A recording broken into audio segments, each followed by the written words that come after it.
Cover adding and subtracting rational expressions. So rational expressions, again, mean things that have fractions and variables in them. So before we jump right in, let's review real quick. How do we add just fractions? And so say we have 1/2 plus 2/3. So visualize this. You have a half a pizza, and then you have 2/3 of a pizza. And we want to know how much pizza we have in total. It certainly wouldn't make sense to just add straight across, because then we would have 3/5 of a pizza, but that doesn't make sense because 2/3 is more than 3/5, and how do we have less if we just added? So what we do is we need to make these have the same denominator, because the denominator tells us how big the slice is, right? And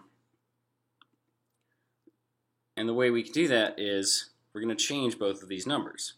So if I multiply the left one by 3/3 and the right one by 2/2, first of all, I'm mathematically allowed to do this because both of these numbers, 3/3 and 2/2, equal 1. So when you multiply by 1, you don't change the value of anything. But we do change the way it looks. So by doing that, we now have 3/6 plus 4/6. And now we're adding pizza slices that are the same size, right? So we have 3/6 of a pizza plus 4/6 of a pizza. So altogether, it makes sense that we have 7/6 of a pizza, or 1 1/6 of a pizza. Again, we don't add denominators. That wouldn't make sense. Then we'd have 7/12, and no, we don't add things and end up with less. The denominator is just to tell us how big the piece is, right? But we're still just adding the pieces. The numerator represents the number of pieces. All right, now let's jump into doing this with rational expressions. So the same concept is going to apply. I need these to have the same denominator. So what I can do is I'm going to multiply the left one by x minus 2 over x minus 2. So I have 3 times x minus 2 over x plus 4 times x minus 2. Obviously, this could simplify, but that defeats the purpose of what I'm trying to do. I want them to have the same denominator. And I multiply the right one by x plus 4 over x plus 4. So I have 2 times x plus 4 over x plus 4 times x minus 2. Now that I have the same denominator, I can just add the numerators. So distributing here gives me 3x minus 6, and distributing here gives me 2x plus 8, and all of this is over one denominator now, x plus 4 times x minus 2. And then I just need to combine like terms in the numerator. So I would have 5x plus 2. And we can go ahead and multiply this part out. So we get x squared minus 2x and then plus 4x. So that's x squared plus 2x minus 8. All right, the next one, now we're subtracting rational expressions. When we subtract rational expressions, we still need a common denominator. This one looks a little bit scarier because we have this x squared plus 9x minus 36, and that's a big, scary quadratic trinomial. But as with any big, scary quadratic trinomial, we can break it down into its parts, and it's actually going to be really helpful to factor these trinomials. And you'll see why here in a second.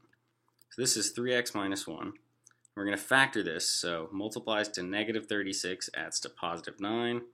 That is x plus 12 times x minus 3.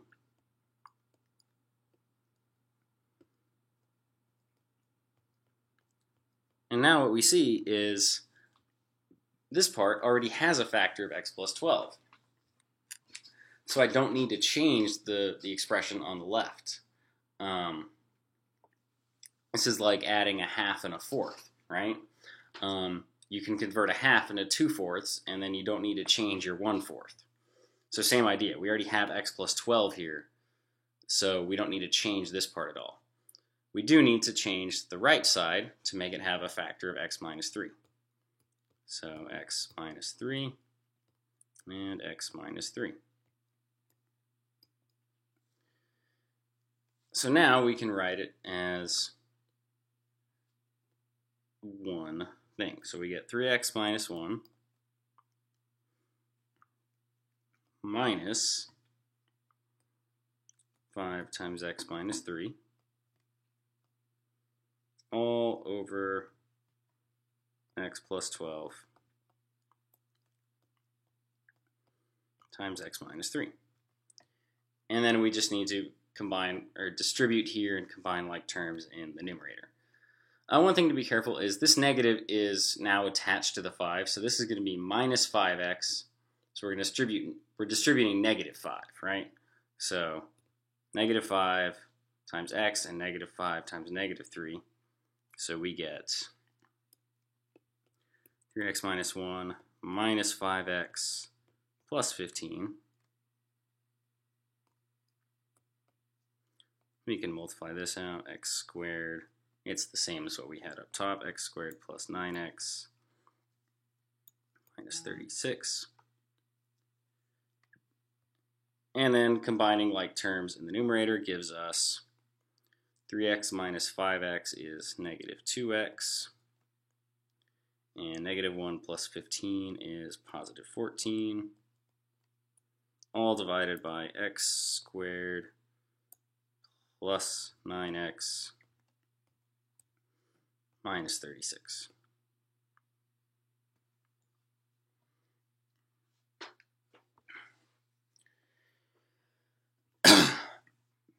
All right. So these other two problems, again, I'm just going to work mostly like previous two.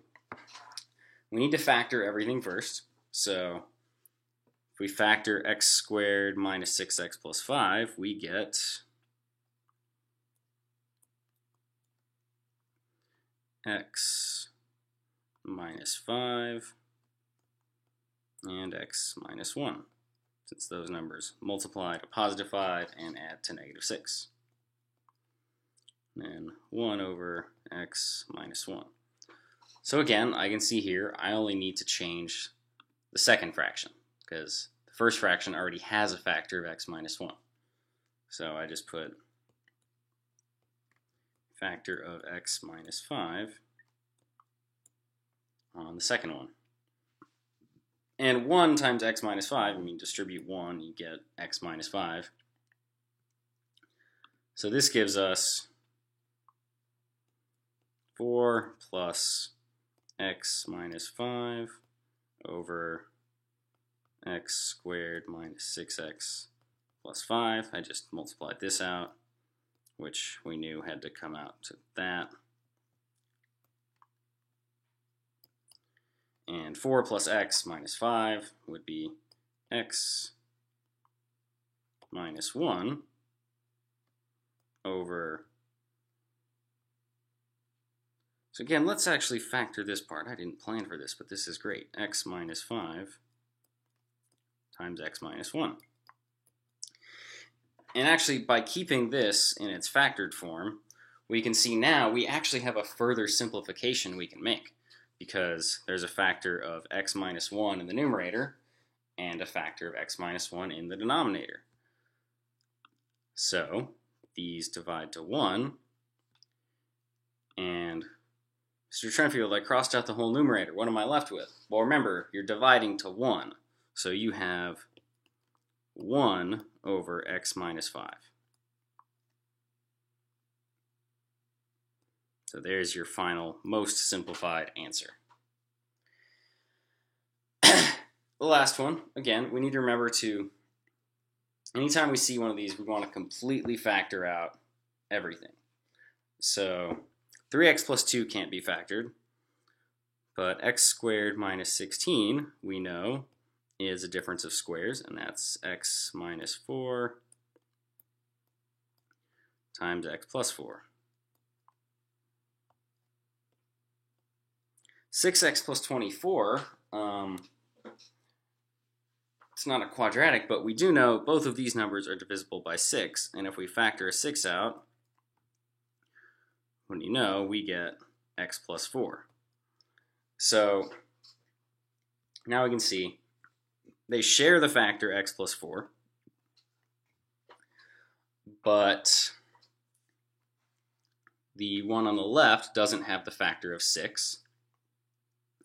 So we're going to multiply the one on the left by 6 over 6. And the one on the right doesn't have the factor of x minus 4.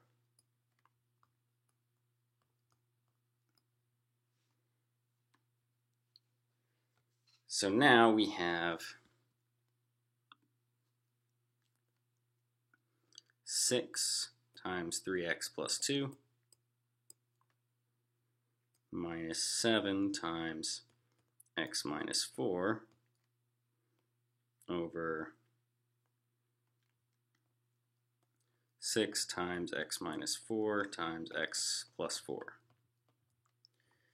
So then just distributing here, we get 18x plus 12 minus 7x plus 28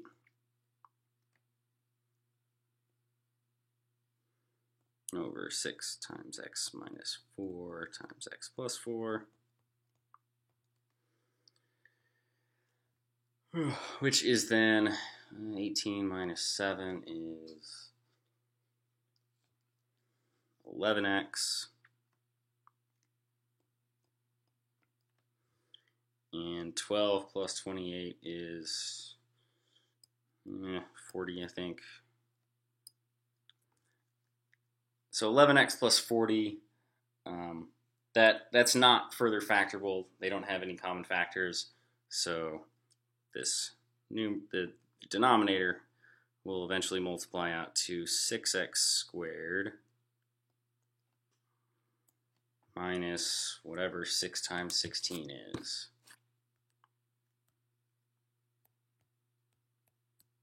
$96. And there you have it. So remember, if you're not solid on your factoring, then you're about to get solid on your factoring, because this whole unit makes you factor a lot. All right, that's it.